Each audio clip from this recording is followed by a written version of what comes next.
Sven'gramz with another soul talk in the dark. Peace to the soul family. Peace to my brother. What up, K-Cello? I love you. What up, Z3? Hope all is well with the real ones. My soul family is doing good work. But as we gather information and as we rise, they say the ones that's vibrating high, like we are the ones, the 1% of consciousness that's going to raise the frequency in the matriarch. And the ones that's getting aligned mentally, we ought to be the ones that's going to raise the heat and the consciousness on the planet. And I found that very amazing, that there's only 1% really of the population that really knows, and that's seen the truth behind the veil, and that really understands the position that we're in, that we are waking up, and it's unprecedented, because we are something old doing something new, because the term nothing new under the sun, that shit really means something. But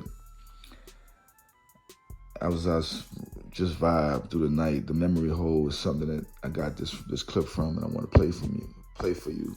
And the reporter, he seemed to be asking her good questions and solid questions. But at the end of the day, the world is a stage, not throwing any shade at him. But I want you to pay attention how he asked her these questions, and pay attention and use your critical thinking and listen, because they don't want you to wake up. And it's whoever's opposing you, opposing us. So pay attention to the misdirection plays and the wording. In the first of this series, said that he believed violence was justified in places like South Africa. Well, what are your feelings about I don't like violence at any time, but I don't like it whether it comes from people who are fighting the regime, and I also don't like it when it's institutionalized violence that comes from the government. Well, he was of course referring to the, as he put it, I think, the right of the victim to resort to violence to overthrow the oppressor. Well, he may have a right, if you like to look at it as a balance against institutionalized violence, but what it accomplishes is another thing. And I think that I think the Soweto riots proved very conclusively that you cannot fight armored cars with stones. But is the reality, though, different? Are the majority of blacks going to accept that violence must not be used? Are they going to take that polite liberal viewpoint and say we won't use violence? It's not a case of accepting it. It's what is possible for them to do. And really and truly, until you've lived in a country like South Africa, and you know what the police and military strength is of that country. And as I say, the laws which allow detention without trial, all these are enormously powerful factors that work against any open rebellion among black people in South Africa. I think it'd be tremendous, terrible bloodshed, and the whole thing is not going to happen that way. I think blacks are going to have to mobilize their economic muscle and use it as effectively as possible. But do, in your view, black South Africans want a country based on racial equality, a country where there is a place for the Helen Suzmans?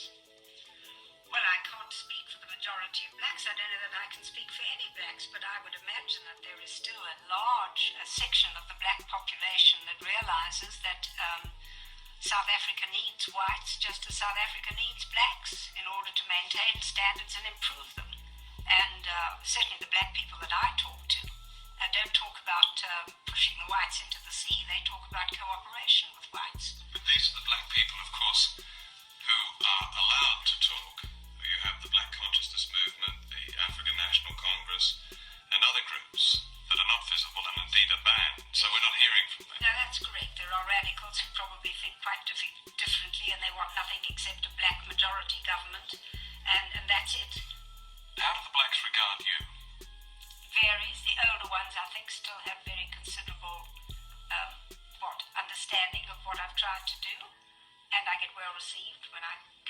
later and visit those people. Many of the young radicals probably don't think highly of me at all. Probably think of me, as I say, as a bulwark. Do you ever feel that you might be an anachronism? Oh, frequently. Most of the time, in fact. Yes, I do. I realise that. But as I say... Politically speaking. Yes, well, in every way, possibly. But I mean, the thing is that you have to accept that there is a limit to what you can do. And once you've decided that, you just go hell for leather to do what you can within the existing system. That's all you can do. What is the future? What do you think South Africa will be like in 10 years' time, as opposed to what you hope it will be like in 10 years' time? Well, I think it's going to change much more gradually than I would like to see it change. But I still believe that it will roll on with better living conditions for blacks in the urban areas anyway. Perhaps a greater realization that you can't just shove people around without the world reacting to it. And therefore I hope that there'll be something freezing removals. I think blacks will learn how to use what power they do have, both economic power and the power which they're going to be given in local government.